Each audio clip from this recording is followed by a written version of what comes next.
বাধারঘাট মাতৃপল্লীতে জলে ডুবে ৩ কিশোরের মর্মান্তিক মৃত্যুকে কেন্দ্র করে গভীর শোক প্রকাশ করলেন মুখ্যমন্ত্রী ডাক্তার মানিক সাহা। মঙ্গলবার তিনি শোকাহত পরিবারগুলোর সঙ্গে সাক্ষাৎ করেন ও সমবেদনা জ্ঞাপন করেন।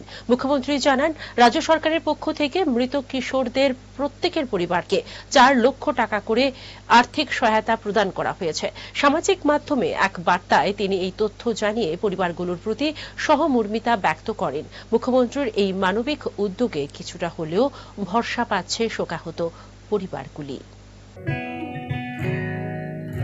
জুড়ে থাকে বাঁধন আপনার চেয়েও আপন,